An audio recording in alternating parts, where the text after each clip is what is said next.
Hey guys, welcome again to another month's class of Mosaic Wellness University. This is Dr. Dave Harper speaking to you, and I will be your host and coach for tonight. Our topic and our presentation for this particular month, for month 10, is peak performance. So tonight we're going to discuss this, and we're going to take some time to look at how we live our lives, or how we can live our lives in an extremely high level of health with no fear of things such as infectious diseases or cancer. As far as I'm concerned, what we're going to teach tonight is how and why you can live your life to your full potential. So this slide talks about some of people's greatest fears, and the number one greatest fear is public speaking. The reality of getting up in front of people and speaking about a particular topic is the number one fear that people have. Heights is another one, but these are the top 10 fears that people have.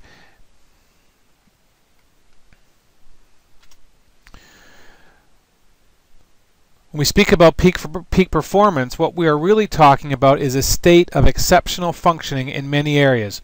But in terms of physical health, guys, it translates into living a life without getting sick.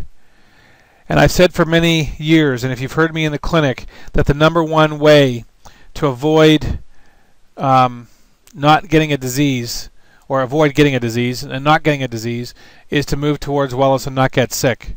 And that's the only answer that we have, guys. Our healthcare system is in jeopardy. The boomers are aging. The ability of our system to be able to support us financially is beginning to wane. The needs of the boomer are going to continue to increase. The system is unsustainable. And as a result, the only answer to this is to not get sick. And really what we're talking about then is peak performance. And we're talking about exceptional physical function, which means being healthy to never get sick, slowing down the aging process, maintaining flexibility and mobility, endurance and strength, memory, mental acuity, and being creative for the rest of our life. So what is the system that actually helps us do this? Well, the system that protects us from infection, attack from microscopic organisms and viruses, as well as cancer, is the immune system. And the immune system can best be described as a network of cells, tissues, organs, and systems that work together to defend the body against attacks by foreign invaders. The secret to the success of the immune system is the elaborate communication network where millions and millions of cells are organized into armies. They gather like clouds of bees swarming around a hive and pass information back and forth in response to an attack. Once the alarm is surrounded, the cells of the immune system become activated and begin to produce powerful chemicals. These chemicals allow the cells to regulate their own growth and behavior, enlist other immune cells, direct new recruits to trouble spots, and signal other systems of the body to join the attack. If you had to write down a job description, guys, for the immune system, it would probably boil down to this: keep the bad guys out. The number one task of the immune system is to be alert to substances and cells that don't belong. Think of the immune system as a big burly doorman at an exclusive nightclub whose job it is to keep out the riffraff. So here's what the defense team looks like. These are the cells that guard your body and fight to rid you of anybody that doesn't belong. All immune cells are white blood cells in your body, and they all begin their life in the bone marrow. The first group of cells are the phagocytes, or eaters. They find and eat bacteria, viruses, and dead or injured body cells. They are the granulocyte family, the macrophage, and the dendritic cells. So you see the macrophage down there on the right-hand side, on the bottom. Granulocytes are the first line of defense in the body. And you see that there in the middle in the yellow, the granulocytes. And they attack in large numbers and quote-unquote eat until they die. The pus in an infected wound consists chiefly of dead granulocytes. Then we also have the macrophage, or big eaters, are slower to respond to invaders than the granulocytes. They are larger, live longer, and have a far greater capacity. Macrophage also play a key part in alerting the rest of the immune system of invaders by creating chemical transmitters called cytokines. Dendritic cells These are the eater cells and devour intruders as well as activating the rest of the immune system. The second type of cell that we're going to talk about are the lymphocytes, and you see this on the left side of the page there, left side of the screen. White blood cells called lymphocytes originate in the bone marrow and migrate to parts of the lymphatic system such as the lymph nodes, spleen, and thymus. There are two main types of lymphatic cells, T cells and B cells. The lymphatic system also involves a transportation system, lymph vessels, which is used for transportation and storage of lymphocyte cells within the body. The lymphatic system feeds cells in the body and filters out dead cells and invading organisms such as bacteria. On the surface of each lymphatic cell are receptors that enable them to recognize foreign substances. These receptors are very specialized. Each can match only one specific antigen or foreign invader. The lymphocyte travels through your body until they find an antigen of the right size and shape to match their specific receptors. It might seem limiting that the receptors of each lymphocyte cell can only match one specific type, but the body makes up for this by producing so many different lymphocyte cells that the immune system can recognize nearly all invaders. The T cells that you see there in that left side of the page come in two different types. There are helper cells and killer cells. They are named T cells after the thymus, an organ situated under the breastbone. T cells are produced in the bone marrow and later move to the thymus where they mature. So the helper T cells are the major driving force and the main regulators of the immune system. Their primary task is to activate B cells and killer T cells. However, the helper T cells themselves must be activated.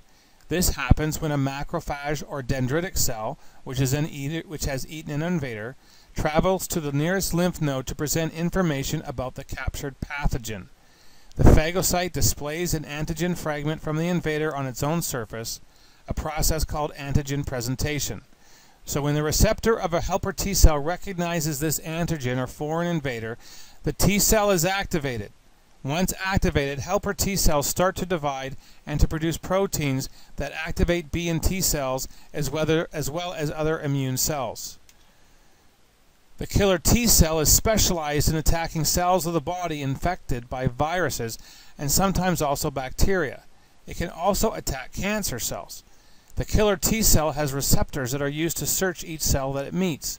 If a cell is infected, it is swiftly killed. Infected cells are recognized because tiny traces of the intruder or antigen can be found on their surface. And it's the killer cell that's affected by the HIV virus. So really most of us have an acquired immune deficiency where we have less immunity than we should have or we were born to have, but we don't have the syndrome of the HIV virus that attacks the killer T cell. So what is the B cell all about? Well, the B lymphocyte cell searches for antigens matching its receptors. If it finds such an antigen, it connects to it, and inside the B cell a triggering signal is set off. The B cell now needs proteins produced by the helper T cells to become fully activated. So guys, when this happens, then this B cell starts to divide to produce clones of itself. During this process, two new cell types are created, the plasma cells and the B memory cells. I know this is complicated, guys, but hang with me because it's important that you understand just the intricacies of why this is such an important system to help support and to manage. So the plasma cell is specialized in producing a specific protein called an antibody that will respond to the same antigen that matched the B cell receptor. Antibodies are released from the plasma cell so that they can seek out intruders and help destroy them. Plasma cells produce antibodies at an amazing rate and can release tens of thousands of antibodies per second. When the Y-shaped antibody finds a matching antigen, it attaches to it. The attached antibody serves as an appetizing coating for eater cells such as the macrophage. So guys, antibodies also neutralize toxins, incapacitate viruses, preventing them from affecting new cells. Each branch of the Y-shaped antibody can bind to a different antigen, so while one branch binds to an antigen on one cell, the other branch could bind to another cell. And in this way, pathogens are gathered into larger groups that are easier for phagocyte cells to devour. Bacteria and other pathogens covered with antibodies are also more likely to be attacked by the proteins from the complement system. The memory cells are the second type produced by the division of B cells. These cells have a prolonged lifespan and can thereby remember specific intruders. T cells can also produce memory cells with an even longer lifespan than B memory cells. The second time an intruder tries to invade the body, B and T memory cells help the immune system to activate much faster. The invaders are wiped out before the infected human feels any symptoms. The body has achieved immunity against the invader. Guys, it's complicated. Hang with me. This is awesome stuff. So the lymphatic system consists of lymphoid tissues and organs, lymph nodes, lymph vessels, and lymph. It's the saliva part of our body in terms of the fluids. It's a pale fluid that bathes tissues. It maintains fluid balance and removes bacteria. It enters the blood system at a vein under the collarbone, and it reaches via channels and ducts, being driven through them mainly by surrounding muscle activity. Lymphatic organs, the spleen and the thymus, and lymph nodes filter out bacteria and other particles the lymph takes up from body tissues.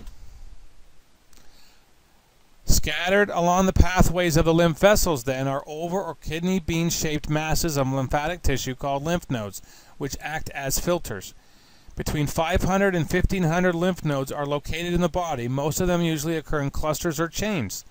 Principal groupings are based in the neck, armpits, chest, abdomen, pelvis, and groin.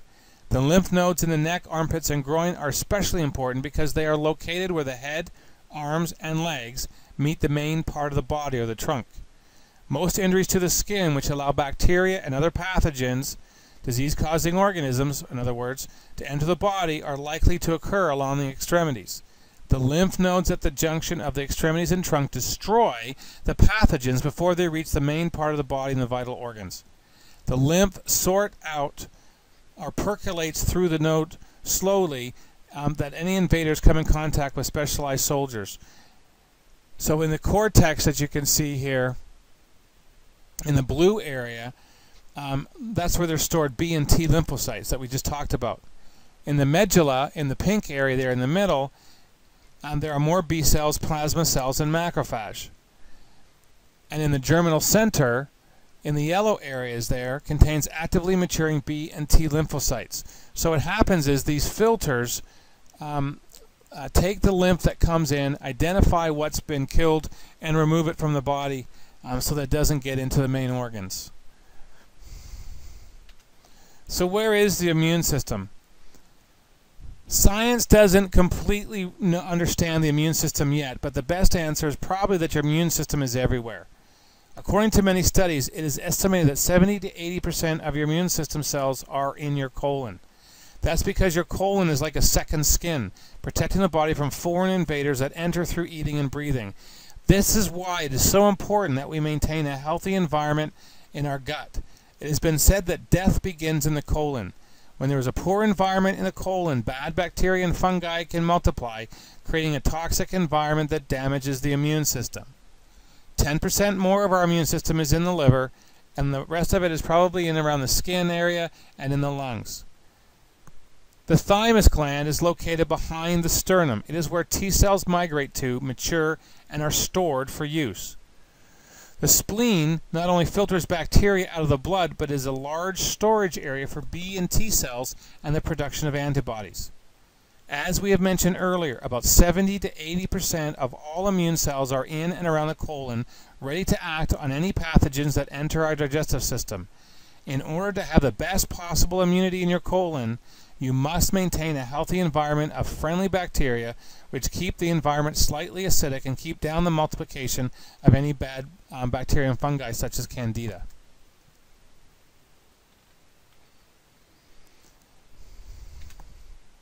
So what are the types of immunity? Well, innate immunity is what we are born with, like barriers like skin and mucous membranes. Membranes around the colon, the natural killer cells, the macrophage, the leukocytes that we've talked about. There's an adaptive immunity. This is a specific immunity. When we are exposed to specific antigens, the system remembers and creates cells or antibodies to destroy the invader. These immune cells are the B cells that create antibodies and the T cells which carry on chemical warfare in the body. Try to imagine a soldier finding the enemy by his chemical signature and then placing a laser on the enemy to guide an attack by a missile. That's how the T cell system works. They identify the enemy, they mark the enemy, and then they call in a special T cell missile to, quote, blow up the enemy. The last type of immunity is passive immunity. A natural example of passive immunity is when a baby is born. Babies don't have a fully developed immune system for several months. So nature provided a natural dose of ready-made antibodies from the mother, passed on in the colostrum provided by breastfeeding. Babies who are not breastfed do not receive this temporary immunity and are at risk of exposure to childhood diseases. Another example of passive or temporary immunity is vaccination.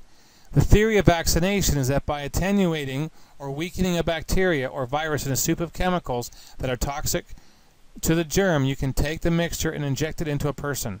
By getting a mild case of the disease, the body supposedly will produce a few antibodies that will protect the person temporarily from infection by the same germs. The problem is that even though this theory seems logical, it rarely works in real life. So what about vaccinations? Do they really perform as they are supposed to? This is the subject of another 90-minute class, but let me give you just a couple of examples that are very recent. Remember the swine flu scare of 2009, the H1N1 virus? It was supposed to be the next, quote, black plague, and governments everywhere began to order mass vaccination programs. By September 2009, news stories reported that researchers in Canada had found an increased risk of pandemic H1N1 influenza in people who had previously been vaccinated against seasonal influenza. Several public health agencies in Canada therefore undertook 4 additional studies during the summer of 2009 to investigate further. Taken together, the 4 studies included approximately 2,700 people with and without the H1N1. The first of the studies found the seasonal vaccine to be associated with an increased risk of approximately 68% for H1N1 disease. The further 3 studies similarly found between 1.4 and 1.5 times increased likelihood of the H1N1 illness in people who had received the seasonal vaccine compared to those who had not. In other words, receiving a flu shot actually lowered your immunity to other types of flu. Now, does that make sense?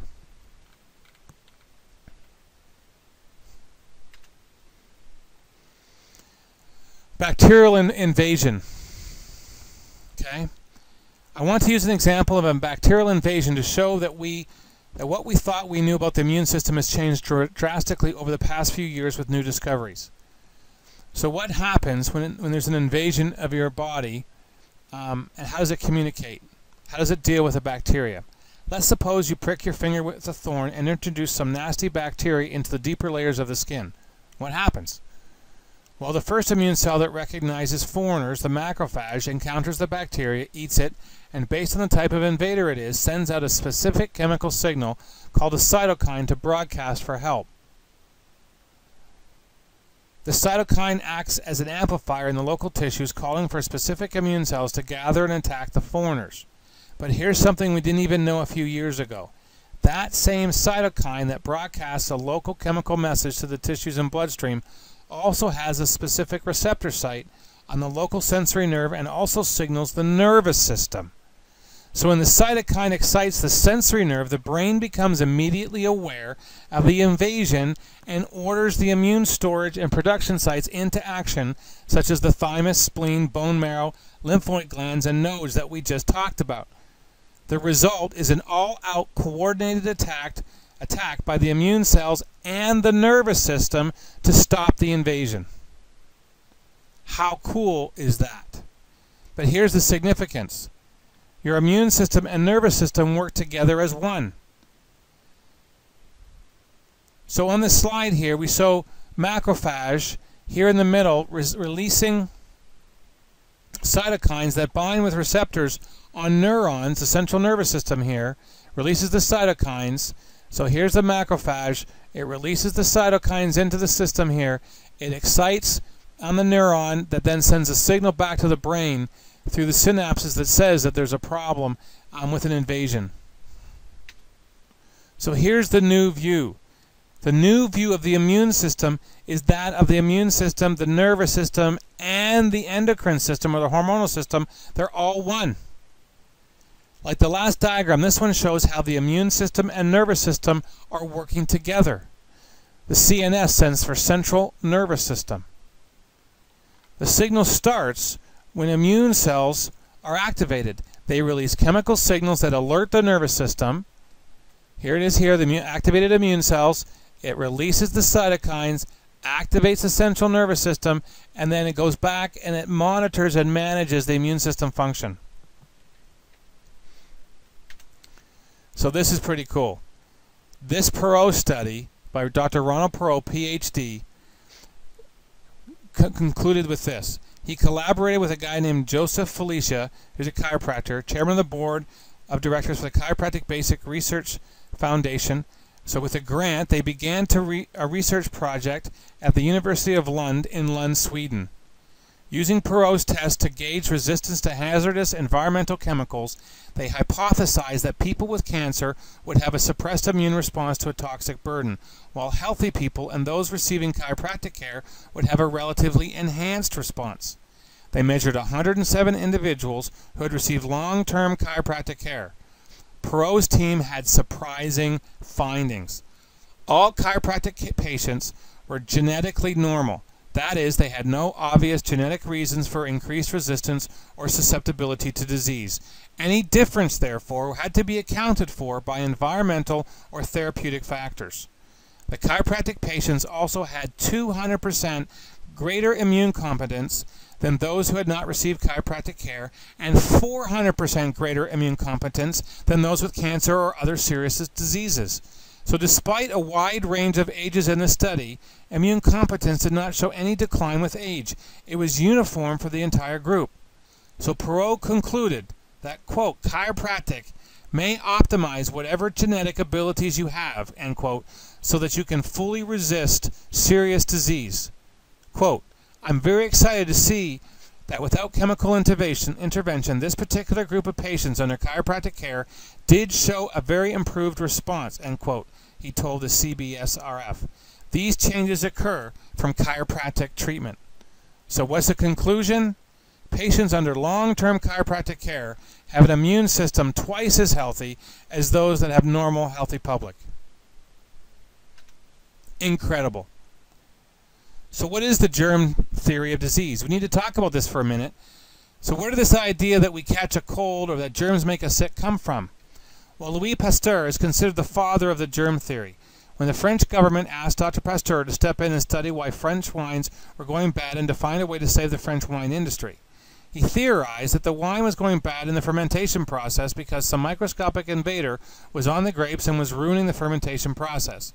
He became a hero when he found a way to identify the bacteria and how to kill it. He then tried his new knowledge, to take his new knowledge and apply it to a living organism for the study of anthrax, a disease that was killing sheep and cattle. He put on a public show of his new, quote, vaccine and showed that the sheep who received his vaccine did not die when they received a lethal injection of anthrax.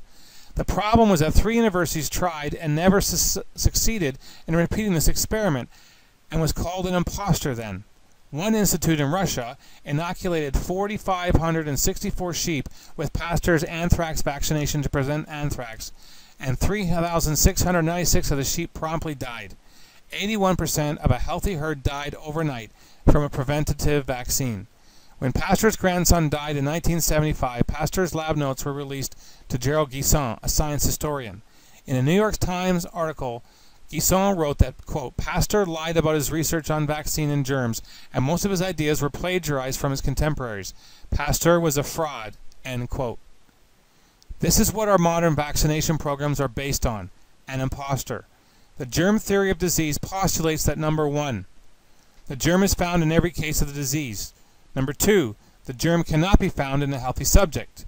And number 3, the germ can be isolated and when introduced to a subject will always cause the disease.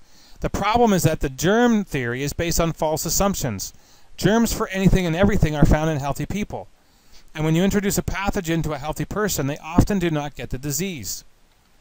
When little Johnny gets the flu, does everyone in the house get the flu? No. There are almost always other members of the family who do not get sick. If we swab the back of your throat right now, we will find streptococcus bacteria. You bet. But do you have strep throat right now? No. What is the most deadly disease in the world? the Ebola virus, at least according to Hollywood and medicine. However, there are thousands of people walking around Africa with Ebola antibodies in their bloodstream, indicating that they contracted the disease and their immune system successfully fought it off. Even Pasteur himself finally admitted that the disease was dependent on the resistance or immunity of the host, not on the germ. Patients will say to me in the office, "Doc, I didn't come in last week. I didn't want you to get sick." That's silly. We could trade germs. Germs do not make you sick. A sick body allows germs to set up housekeeping. Did you know that when they create vaccines, they don't grow the bacteria or virus on healthy tissue? They first have to make the animal, chicken or monkey, whatever, sick before they can inoculate the germ. Germs can't proliferate on healthy tissue. So here's what we know. Whether or not germs cause disease is based upon an equation. It depends upon the number of germs, the virulence of the germs, or the ferocity of how bad they are, and the resistance of the person. Resistance is another way of saying, quote, how well that person's immune system is working. So that's why an AIDS patient, when they contract HIV virus, is more susceptible to the things that they weren't so susceptible before they actually changed and got the HIV virus that gave them AIDS. But the equation here looks like this that you see on this slide. N equals the number of germs, V equals the virulence or strength of the germs, and R equals the resistance of the host. And depending upon whether or not one is greater than the other, then the disease theory will go. The R is capitalized because it is the most important part of the equation. Whether or not you get sick is primarily dependent on how well your immune system is working. So here's an analogy that will help you understand this concept. Suppose you have a garbage can in your backyard and it's full of garbage. You walk out to the garbage can to dump your trash, and there are flies everywhere. You hate flies. You love all of God's creatures except flies. To get rid of the flies, you decide to kill them all. You go back into the house, you get your can of Raid, and return to spray the garbage can. Success. All the flies are dead. But you come back 2 hours later, and your garbage can is full of flies again. Why? Well, flies are attracted to garbage. You can kill a few hundred of them, but the garbage will always attract more flies. If you want to get rid of the flies for good, clean up your garbage can. The same is true in your body. Germs feed on sick and dying cells because they are unable to set up housekeeping in healthy ones. You can try Raid or what we call antibiotics, but if your cells are sick and attractive like garbage, they will always attract more germs. If you want to get rid of the germs, clean up your body. And here's a quote. If the germ theory of disease were true, there would be no one left alive on earth to believe it. So how do we sabotage our immunity? We're going to look at some of the things today that will boost your immunity, but before we do that, we need to talk about the fact that stress, food that we eat, illness, drugs and vaccines, excessive exercise and alcohol, food additives and pesticides are all things that can sabotage your immunity and challenge your body's ability to defend against invaders. Remember what I talked about, the difference between when a patient was normal with a normal immunity, I'll call it quote-unquote normal, and gets HIV. Once they get HIV, they are now susceptible to all the things that they weren't susceptible to before they contracted the HIV virus. It goes to stand to reason then that if we can keep our bodies optimized in our immunity, then we will have the ability to optimally defend against the invasion of different things that will affect us. So the first one we're going to talk about is stress and immunity. Stress causes a bunch of things to happen. But briefly, what happens is that cortisol level, stress causes the adrenal gland to release cortisol. And increased cortisol suppresses the white blood cell's ability to work effectively in your immune system. It can actually act as a signal that stops immune system cell activity dead in its tracks. Let's think about this. Here's what happens. When you're under stress, what originally our bodies were designed to do, our bodies were designed to handle stress, maybe from being scared or trying to be eaten by a saber-toothed tiger. So if we were able to survive, then we could live on. But while we were running from the saber-toothed tiger, we don't need to manage an immune function. Our issue when we're being chased by the saber-toothed tiger is survival. We just want to be able to get away. In our modern society, we're faced with saber-toothed tigers every day. It could be a challenge with an issue at work or a situation at home, heavy traffic on the freeway, financial stress. All of these issues will challenge the adrenal gland's ability to manage. And when we test you guys with the back scans, when your hand is placed in that particular box, either on the Creating Wellness Assessment or in the back scan, the NSFI, we are assessing or getting a picture of just how effective your immune system is your nervous system is at managing stress. But prolonged cortisol release will shut it down. During a period of raised cortisol from stress, immune system cells disappear from the blood. The part of the immune system most sensitive to increased cortisol levels are the natural killer cells. Immune system functions plummet. And research studies have shown that during extremely stressful times, such as college final exams or loss of a loved one, our immune system's natural killer cells are reduced by half. Foods can sabotage immunity. So let's look at a couple foods or food ingredients that can sabotage your immune system. White refined sugar. So the average leukocytic index in the U.S. And Canada is about 13.9. Within 15 minutes after an individual eats the amount of refined carbohydrates normally ingested in an evening meal, about 100 grams, that index drops to about 1.4. This means that your white blood cell count drops. This means that the average person loses more than 90% of their immune system within 15 minutes of indulging in this poisonous substance. This deficiency lasts for about 2 hours after the stress occurs.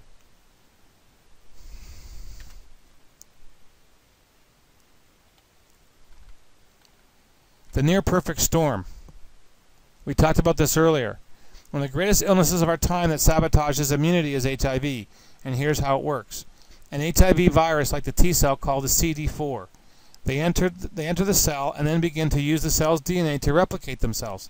T cells are the main protection against viruses in the body, and as the HIV replicates in CD4 cells, it damages the cell, rendering it useless for viral protection. If the infected cell is targeted by killer T cells, the resulting rupture of the cell then releases millions of new viruses. By attacking the various cells of the immune system, that would be the greatest weapon. The HIV virus can effectively shut down the immune system's protection against viral infections and cancer cells.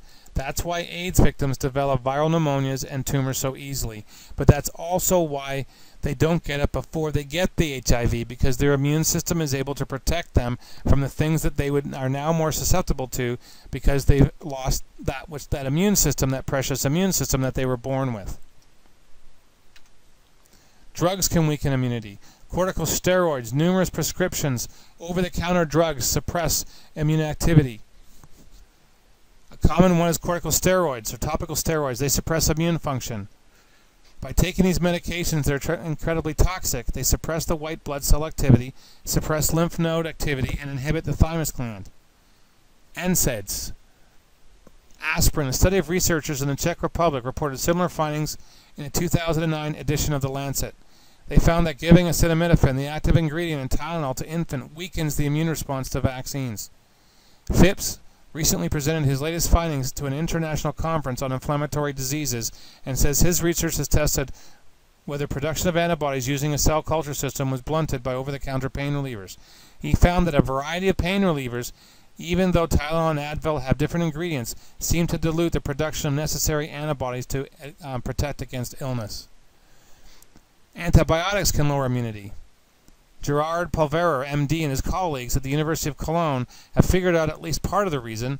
Some species of bacteria, which normally reside in the intestine, produce protein-like peptides that stimulate the immunity of their animal and human hosts. Antibiotics destroy both the beneficial and the disease-causing bacteria, and in so doing temporarily stop production of these immune-stimulating peptides. The death of beneficial bacteria also encouraged the growth of harmful bacteria and fungus in the intestine, decreasing the body's innate immunity. Vaccines actually weaken immunity.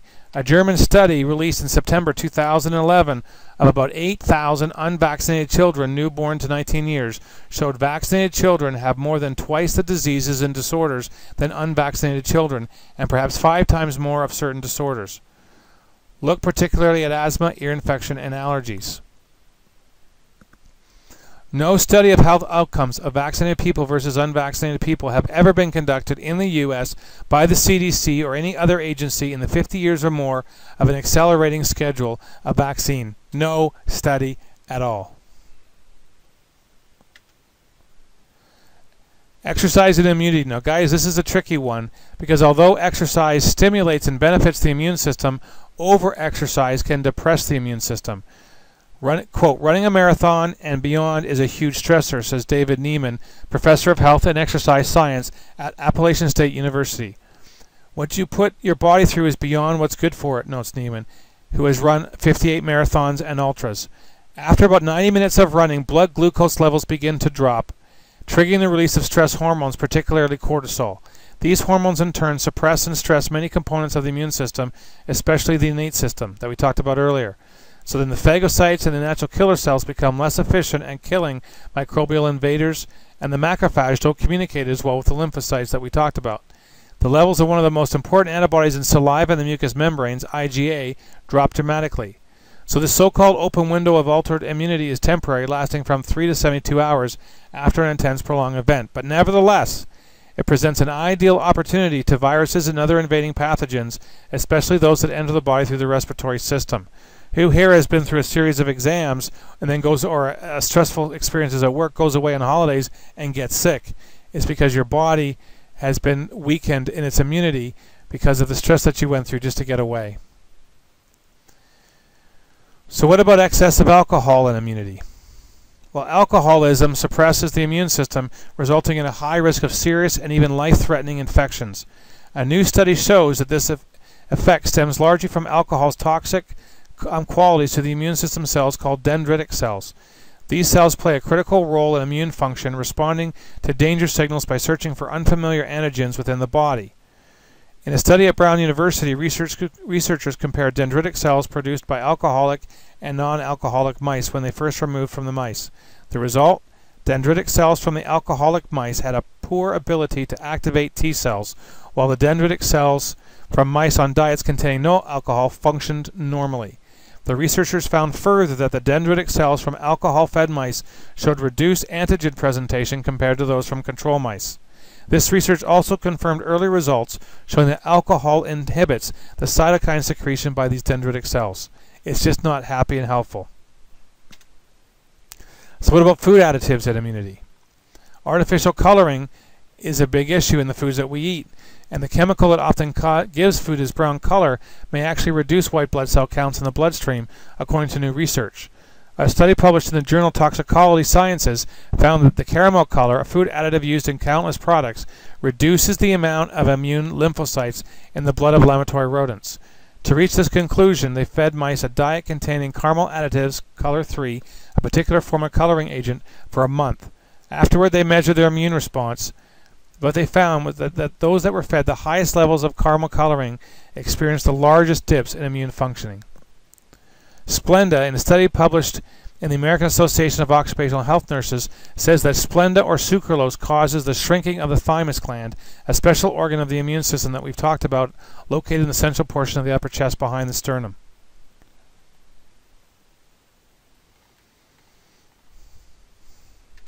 So what about pesticides and immunity? Aldicarb, sold as Temic, is a pesticide used to kill insects and nematodes in agriculture. Listen to this recent announcement. The pesticide Aldicarb will no longer be used in the United States after August 2018 under agreement between the U.S. Environmental Protection Agency and the manufacturer Bayer Crop Science based in Germany. Aldicarb has been registered for use as a systemic insecticide and nematicide on agricultural crops and is formulated and marketed as a granular pesticide sold under the brand name Temic. The agreement comes 25 years after more than 2,000 people who had eaten California watermelons fell ill with Aldicarb poisoning. The July 4, 1985 incident still stands as the largest pesticide poisoning event in North American history, according to the Centers for Disease Control and Prevention. That's your EPA looking out for you. They have 7 more years to stop using the poison. Here's what we know about its effect on the immune system. Groups of test animals were injected with small amounts of water containing various levels of the pesticide at 0.1, 1, 10, 100, and 1,000 parts per million. The results showed that all pesticide groups experienced a reduction in the ability of the macrophages, a type of white blood cell, to stimulate proper function of helper T cells. The scientists stated that all evidence suggested that the pesticide damaged the ability of the macrophage to produce interleukin-1. Macrophages normally produce interleukin-1 after coming in contact with a virus or other antigen. That's not all. Another study found that aldicarb decreases the ability of macrophages to kill cancer cells, and that's just one pesticide. So how do we go about boosting your immune system? What's the best way to do that? Well, the best way to avoid getting sick is with preventative maintenance, and I would even say proactive maintenance. I would even suggest that prevention isn't possible unless and until you're able to know what it is in advance that you're going to be getting and then prevent it. So in my mind, it's an issue of language and semantics, but the only person that's ever had true preventative care was Scrooge in the movie Christmas Carol. Remember, he was a guy that was mean and grumpy, and he would give his hireling there a hard time. But it wasn't until he saw his grave and asked the ghost of Christmas future whether if he changed his ways, if this had to be his fate, that he came back a repentant man. Guys, no one likes to get sick, but no one can predict if one will or won't. And the great way to achieve this is by boosting your immunity as a protection and a proactive decision to optimize. So we're going to explore some common important ways to boost the effectiveness of the immune system through these different ways. So you can do it through yogurt. Probiotics or live active cultures are found in yogurt. So different studies have shown that if you consume a dose of yogurt with the effect of boosting immunity as popping pills. Oats and barley. These grains contain beta-glucan, a type of fiber with antimicrobial and antioxidant capacities. Garlic is amazing. This potent onion relative contains the active ingredient allicin, which fights infection of bacteria. British researchers gave 146 people either a placebo or a garlic extract for 12 weeks. The garlic takers were 2/3 less likely to catch a cold. Fish. Selenium, plenty in shellfish such as oysters, lobsters, crabs, and clams, helps white blood cells produce the cytokines, which are proteins that help clear flu viruses out of the body. Salmon, mackerel, and herring are rich in omega-3 fats, which reduce inflammation, increasing airflow, and protecting lungs from cold and respiratory infections. Tea. People who drink 5 cups a day of black tea for 2 weeks had 10 times more virus-fighting interferon in their blood than those who drank a placebo hot drink in a Harvard study. Oysters and beef. Zinc deficiency is one of the most common nutritional shortfalls among American adults, especially for vegetarians and those who've cut back on beef. Zinc in your diet is very important for the development of white blood cells. It helps in their mobility and their motility in getting to the infection. Vegetables like sweet potatoes. You may think of the skin as part of your immune system, but you may think of your skin. You might not think of skin as part of your immune system, but this crucial organ, covering an impressive 16 square feet, serves as a first-line fortress against bacteria, viruses, and other undesirables. To stay strong and healthy, your skin needs vitamin A. Quote, vitamin A plays a major role in the production of connective tissue, a key component of skin, explains prevention advisor David Katz, director of the Yale Griffin Prevention Research Center in Connecticut. One of the best ways to get vitamin A into your diet is from foods containing beta-carotene like sweet potatoes, which your body turns into vitamin A. Mushrooms. For centuries, people around the world have turned to mushrooms for a healthy immune system. Studies show that mushrooms increase the production activity of white blood cells, making them more aggressive. Green leafy vegetables, best source for all vitamins and minerals. And broccoli contains a chemical known as DIM that increases the levels of cytokines. So vitamins, minerals, and herbs, all these different vitamins that you see here have an impact, especially vitamin A. Vitamin A that we get from the sun. And we're doing research studies now in the clinic where we can actually get your vitamin A tested. Vitamin D is from the sun. Vitamin A it enhances white blood cell function and enhances resistance. But vitamin D that you see there is what is important in terms of the sun vitamin, because it regulates T cells, which are important to the body and having a strong immune system. And so this is the one that we're doing research in the clinic, and There's a research study that's a non-profit study of the U.S. to identify levels and risk for disease in a 5-year study, as well as one for women and breast cancer.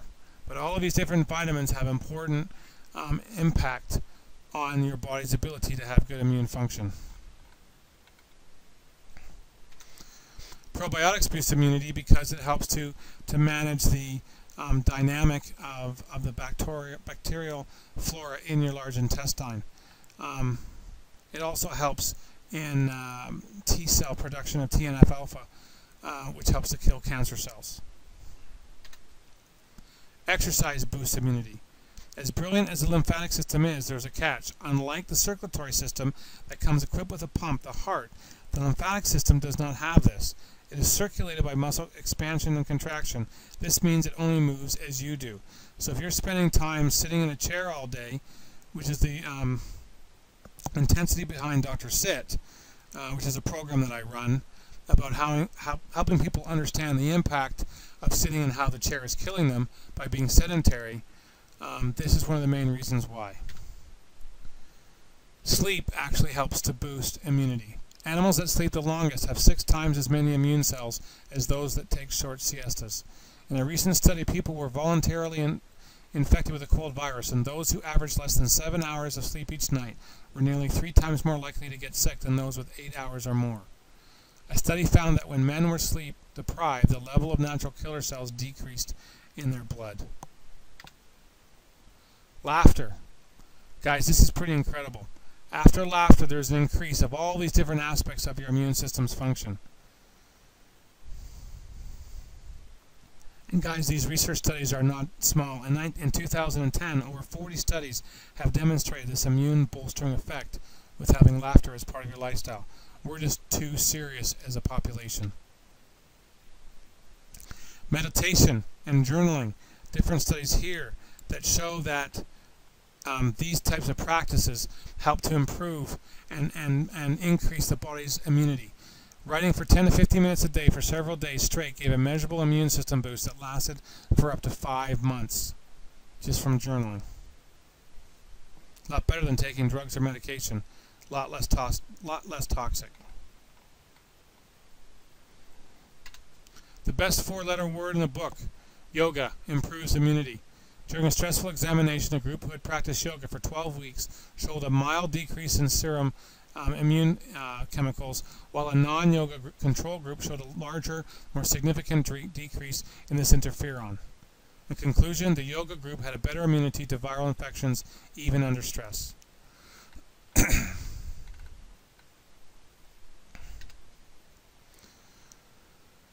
So guys, here's a nice quote.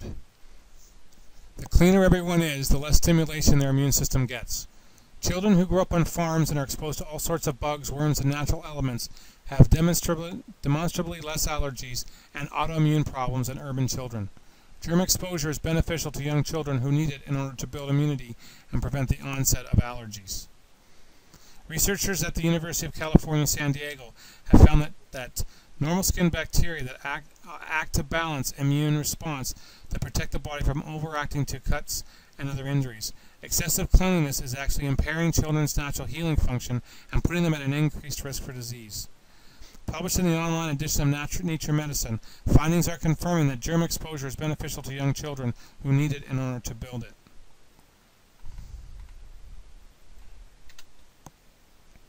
Detoxification is important. We need to cleanse the intestinal tract. We need to help remove the toxins from the body. We need to provide support for phase 1 and phase 2 liver detoxification that we talked about in an earlier program. We need to increase glutathione levels, which improves immune function. Chiropractic boosts immunity. When we discussed the fact that the immune system and the nervous system work together as one, the neuroimmune system, we talked about the Perot study that found that when people who had been under long-term regular chiropractic care, 10 years or longer, had immune systems which operated 200% better than healthy people who never had experienced chiropractic care. An optimal immune system requires an optimal nervous system, and the job of the chiropractor, that's me, is to locate and correct the subluxations that can interfere with that nervous system. The chiropractic adjustments all have the same objective, to remove nerve interference so the body, including the immune system, can function at peak performance levels.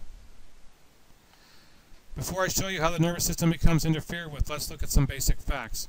Your nervous system is the master control center of your body. Your brain is the central computer. Your spinal cord is the main switchboard, and your nerves are the fibers that carry nerve signals and life force to and from every cell, tissue, organ, and gland in your body. If your nervous system fails, you become paralyzed or die, just like what happened with Christopher Reeve, Superman. The nerves are very delicate and absolutely necessary for life, so our Creator did something in our design that no other part of the body has. The nervous system is encased in bone. The skull protects our brain, and the spinal column, made up of smaller bones called vertebra, protects our spinal cord and the very delicate nerve roots that exit from it.